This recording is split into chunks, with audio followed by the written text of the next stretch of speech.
Todos tenemos en claro que estamos tratando la primera lectura, con lo cual podemos repasar algunas cifras, podemos consolidar el debate, pero me parece que fundamentalmente tenemos que hacer mención al gran esfuerzo que ha hecho el legislador Calvo por explicar lo que es difícil de explicar. Nos ha hecho un relato muy pormenorizado que ya hemos escuchado en las anteriores semanas, que tiene que ver con la exposición que hizo el ministro Giordano, parte de su equipo. Por supuesto, valoro su inmensa atención en tratar de despejar algunas dudas que lamentablemente, por lo menos a título personal, no se han conseguido. Fíjese que claramente es un presupuesto atado a un relato donde podemos diferenciar a algunos perjudicados y a algunos ganadores. Si usted me pregunta a mí a prima facie, le tengo que decir que cuando el legislador habla del apoyo a la producción y las pymes, encuentro un perdedor, por más que puedo técnicamente defender si el perdedor es perdedor, y me refiero al campo. Porque, que yo sepa, también tenemos producción y pymes en el campo. Pero si yo me dirijo al artículo 144 de la ley impositiva, claramente el incremento es en el inmobiliario rural del 25%, pero si bajo la mirada unos centímetros más, en el grupo 1 puedo llegar al 35, en el grupo 2 al 48 y en el grupo 3 al 61. Y así podría seguirle relatando alguna serie de incrementos impositivos que, le vuelvo a insistir, tienen que ver con el sentido de gravar lo patrimonial, pero que también tienen que ver con la falta de apoyo a la producción y a la pyme, que fue uno de los primeros, si no el primer punto que el legislador Calvo hizo mención. Fíjese que en el presupuesto, cuando con tanta claridad manifestamos el monto total del mismo, uno empieza en las primeras páginas del presupuesto, y hago la aclaración que seguramente, y por eso se ha postergado una semana el tratamiento, tendremos las modificaciones necesarias que modificarán ingresos y egresos en función del consenso fiscal que ha firmado el presidente Macri con las provincias, en este caso con el gobernador Schiaretti, que ha agradecido públicamente la firma de ese convenio. Pero cuando uno empieza a analizar las diferentes páginas del presupuesto, se encuentra, por ejemplo, con la caja de jubilaciones. Tema muy interesante y de un sabor muy especial para todos los cordobeses. De debate permanente, de discursos y palabras altisonantes en forma permanente. Fíjense que en el 2017 el déficit, según el presupuesto, fue de 1.727 millones. Nos encontramos con un déficit en el 2018 de 6.135 millones. ¿Sabe cuánto es el crecimiento, presidente? 355,23%. Le prendamos una vela a Macri, presidente. Le prendamos una vela a Macri y asegurémonos que avance el consenso fiscal. Pero sigo, presidente, porque no se trata solamente de la caja de jubilaciones. Hay otro tema que es muy sensible a los cordobeses, sobre todo, no digo sobre todo, creo que para todos. En la capital lo sufrimos bastante, que es EPEC. EPEC tiene ingresos en el 2017 por 22.958.000 pesos, se lo redondeo, y en el 2018 por 24.656.000. Pero hace falta uso de crédito, presidente. Se ve que para las inversiones hace falta uso de crédito. Y vaya si hace falta uso de crédito, nos hemos quedado sin luz algunas veces, pero bueno, espero que no nos pase lo mismo que con el micrófono. El uso de crédito es 4.582 millones. En Lotería de Córdoba, fíjese que interesante. Los ingresos en el 2017, 2.005 millones, en el 2018, 2.558. Los egresos son superiores. Si le reduzco para no redundar en cifras, están todas escritas. el comparativo 2017-2018, el déficit en el 2017 40.905.000 y en el 2018 66.109.000. Pero nos hace falta uso del crédito, presidente. Nos hace falta uso del crédito a pesar que el déficit creció en 61%. La Agencia Córdoba de Inversión y Financiamiento sabemos que tiene por delante una gran tarea de inversión. El uso de crédito es 33.119.340. La Agencia Córdoba Turismo tiene una particularidad, fíjese. La Agencia Córdoba Turismo en el 2017 su presupuesto era de 823 millones y en el 2018 es 1.439 millones. 74% más de crecimiento. Me preocupó cuando vi la universidad provincial porque la educación sin lugar a dudas tiene trascendencia en el presupuesto. Bueno, la que menos creció a nivel de presupuesto fue la Universidad Provincial de Córdoba. Y no le quiero seguir repitiendo el resto de las agencias porque me comprometí con mis pares a hacerlo en forma breve, esperando obviamente las audiencias públicas y que en la segunda lectura podamos corregir algunos temas. Le he leído el impuesto inmobiliario, el artículo 144, le he leído el 147, la preocupación del incremento con el cambio, y déjenme hacer una salvedad con ingresos brutos. Queda claro que se elimina el 4% de la alícuota especial de jurisdicción extraña para industrias. En el consenso firmado por el gobernador, es uno de los puntos claves, si no me equivoco, el capítulo 3, que se pide que se eximan y que no haya más diferencia con respecto a las otras alícuotas. El gobierno crea una alícuota del 1,3. La alícuota reducida del artículo 36 es del 0,91. Pero fíjese qué interesante, y lo dijo muy bien el legislador Calvo. Nos encontramos ahí claramente en el Código Tributario con un título 4 que tiene que ver con un régimen transitorio de fomento y promoción de industrias locales. Esto es nuevo, pero se justifica. ¿Sabe por qué se justifica? Porque queremos apoyar a la producción y a las pymes, porque no nos interesa que se pague más del 0,5. Y lo entiendo. ¿Cuál es el problema, presidente? El problema es que cuando voy a los requisitos, aparte del requisito que menciona el legislador Calvo del incremento en más o menos 10% de los empleados y que incluso puede haber un justificativo, estoy sujeto a la verificación de la autoridad de aplicación y estoy sujeto, en palabras textuales, su artículo 18, a que la referida alícuota será aplicable a partir de la resolución de la autoridad de aplicación. ¿Y sabe qué me preocupa? Se lo tengo que decir de esta manera. Cuando voy a información oficial, la cantidad de empresas del sector industrial son 5.898. Hay que empezar a poner a trabajar a la gente de la parte de industria, porque si se nos hace un cuello de botella, esto que estamos pregonando, que es el apoyo a la producción y las pymes, y que no lo vemos en el campo, tampoco lo vamos a ver en la industria por el cuello de botella que se nos puede producir. Y se lo cierro ahí, podría seguir con eso. Me preocupó también muchísimo el artículo 7 de la ley 10.239, que era el régimen de promoción. Se lo leo en un minuto. Tiene que ver con aquellas localidades, con aquellos departamentos del norte que las exenciones han sido eliminadas. Para no hacerlo perder tiempo, lo encuentro y se lo leo claramente. Voy a entrar a un tema caro a los sentimientos personales. Me desempeñé en un municipio, sé lo que cuesta generar ingresos y sé lo que cuesta administrar los egresos. El tema de los fondos, fíjese, los fondos específicos. Una explicación muy clara del legislador en cuanto al incremento de los fondos específicos. Y claro que los fondos específicos tienen que incrementar.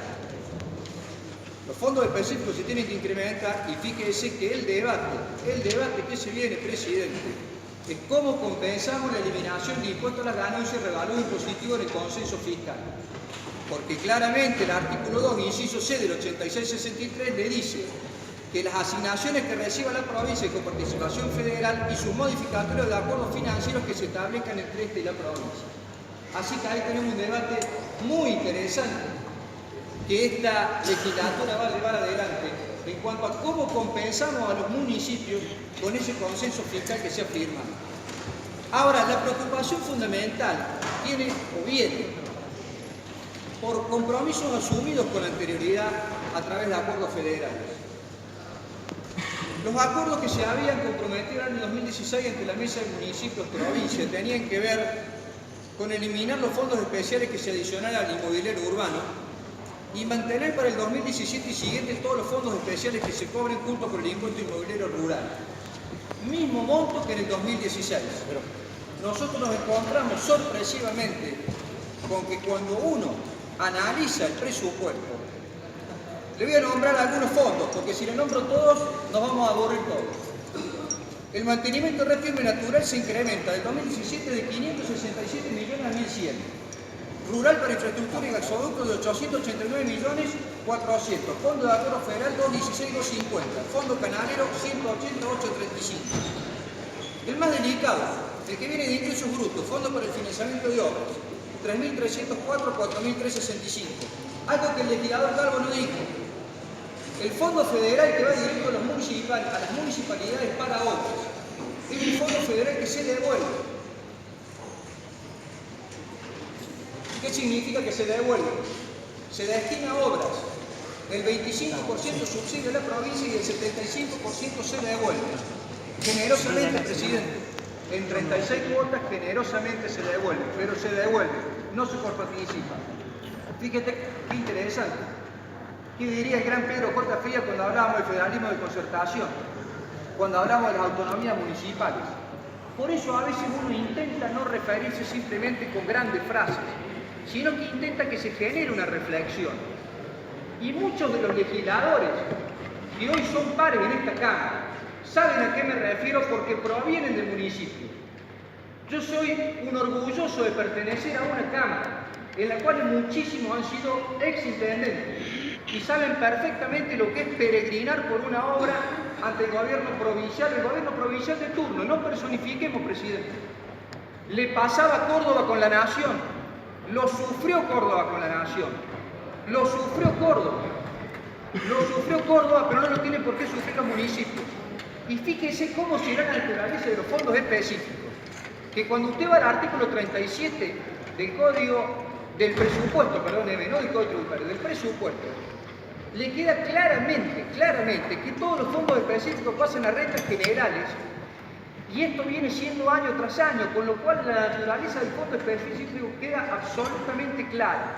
Son fondos que se detraen de la masa coparticipable de la Ley 8663 para ser administrados en forma discrecional, por supuesto con su asignación específica por el gobierno de la provincia.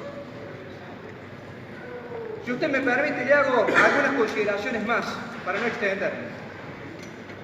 Me puse a analizar el tema del esquema de obra pública y lo dejo para el final el compromiso con los sectores vulnerables, pero sí me interesa el plan de obra pública. ¿Quién no puede estar orgulloso de un plan de obra pública de la provincia? ¿Quién puede criticar un plan de obra pública de la provincia? Se puede criticar cuando ese plan de obra pública se repite año tras año, salvo las obras públicas que visualizamos. Porque cuando en la ciudad de Córdoba se comprometen con el hospital de la zona norte, de Guiñazú y Avenida Japón, desde el 2007, y yo le tengo que decir, presidente, que el plan de obra pública pierde credibilidad. Pero fíjense que cada día que salgo de mi casa, me sucede algo particular. Me encuentro con una publicidad importante que también tiene que ver, simplemente, me cuesta, me han dejado algunos grabadores, me puse a buscar la publicidad del gobierno, tema sensible, siempre existe la crítica de si la publicidad oficial tiene que ser la oficial, si la magnitud es poco o mucha. La verdad que me costó encontrarla, la encontré en el programa por objeto del gasto, me tuve que ir a servicios generales, tuve que buscar el punto 9 y tuve que buscar 53 dependencias del ministerio. Esas 53 dependencias del ministerio me suman la cifra de 790 millones de pesos, pero esto viene a colación de lo que le voy a contar ahora y tiene que ver con el plan de obra pública. Cada día que salgo de mi casa encuentro unos carteles muy interesantes, fondo blanco, letras celestes, que dicen 23.000 millones de pesos en obra pública para la ciudad de Córdoba. Usted sabe, presidente, Me pareció algo básico, legislador por la capital, me pareció que tenía que ver cuáles eran las obras para la ciudad. Lo había hablado con otros legisladores de mi departamento, lo había hablado con el legislador Nicolás, con el presidente Bloque, con Orlando, y nos pareció importante analizar cuáles eran las obras públicas para mi departamento. Sumé todo, presidente, sumé todo. No creo haberme equivocado. Es más, lo hice sumar hasta 3 veces por la duda de equivocarme. Miren, sumé el cerco perimetral del faro, que son 380.000 pesos. ¿Se acuerda del faro? El faro criticado, 380.000 pesos el cerco perimetral. Usted sabe que sumé las remodelaciones de la terminal, bueno, eso sería lo de menos. Sumé absolutamente todo. Sumé, fíjese lo que sumé. Sumé el costo del árbol de Navidad del presupuesto. Está en 2 partidas, totaliza 3 millones de pesos. Todo eso me da 10.380 millones de pesos. No lo entiendo, presidente. La publicidad me decía una cosa, con un monto importante que se eroga, todo lo que yo sumaba en obras para la capital me decía otra. Me queda la inquietud, seguramente el legislador Calvo hará un muy buen trabajo y me quitará esa duda en un momento oportuno en la Comisión de Economía o cuando él lo corresponda o en la segunda lectura. Y ahí me meto en un tema que me parece importante. Cada vez que analizamos el presupuesto, yo leía las prioridades de la obra pública. El legislador explicaba muy claramente cuál era la ética de las prioridades en las cuales el justicialismo creía que había que gastar el dinero. Claramente es en ciclovías, no en ciclovías, discúlpeme, en obras viales. Yo noté que la obra de hospitales creció un 237%. El total de la obra pública en infraestructura para hospitales es de 4% del total. O sea que imagínense, no lo calculé, lo que habrá sido años anteriores. Creció un 237%. Pero fíjense, algo más interesante. Porque me pareció que seguramente el tema de la deuda, tema importante, tema interesante, tema que reviste diferentes análisis a llevar adelante, había sido tratado seguramente en otras oportunidades. Y me fui a la versión taquigráfica del 2015. Recién preguntaba, lamento que no esté, porque probablemente no quiero hacer mención a él porque no esté, pero hablaba el legislador Gutiérrez. El legislador Gutiérrez decía, hay que ser muy claro en esto, las comparaciones vienen al caso, la provincia de Córdoba no es una provincia con una gran deuda. Yo consideraría que la deuda que tenemos está dentro de una clasificación de deuda buena. Me parece interesante la clasificación de deuda buena o deuda mala. Y ahí entramos también en tema dentro de unos límites. Es decir, aquella que se contrae para hacer obras que hacen grande nuestra provincia generando progreso. Y fíjense que el año pasado el legislador Calvo dijo algo muy similar. He escuchado que se habla mucho de la deuda. En primer lugar, no por poco utilizó el endeudamiento para financiar inversiones de capital o financiar obras de infraestructura. Es mentira, señor presidente. No es verdad. En el transcurso de los años, de los 18 presupuestos que esta legislatura ha aprobado, en muchísimos de ellos se utilizaron fondos para gastos corrientes. Y esto hay que decirlo. Y bienvenida la obra pública para inversión y bienvenida la obra pública y la deuda en deuda buena. No conocía que hubiera deuda mala. Y en ese sentido, le tengo que decir que a título personal considero que el crecimiento de la deuda ha sido un crecimiento exponencial. Pero ¿qué es lo que me preocupa sobremanera de la deuda? Cuando yo comparo el año 2010 con el 17, la deuda del 2010 a grandes números rondaba los 10.000 millones de pesos. Y hoy, con informes dados por la contadora del equipo económico, el ministro Giordano, el legislador Calvo, y creo que no me falta nadie, estamos en 48.240 millones de pesos. Y fíjese que ahí viene un concepto económicamente muy, pero muy interesante, que yo lo había extraído, lo había puesto acá en este papel que no lo encontraba, que es ¿cómo justifico la inversión de la deuda, lo que representa para los habitantes de Córdoba? Claro, el concepto económico interesante es ahorro corriente disponible. El ahorro corriente disponible, creo haber visto en la filmina que presentó el presidente de la comisión, un monto menor al que creo yo tener de la presentación del ministro. El monto de ahorro corriente disponible que yo tengo es el monto de 20.065 millones, y si no me equivoco me pareció haber visto un monto de 18.000, pero puedo estar equivocado, eran muchas las filminas que vi. Pero fíjense que en la presentación que hizo el ministro Giordano, él nos planteaba que no había que preocuparse por la deuda, porque en menos de 3 años podíamos pagar la deuda.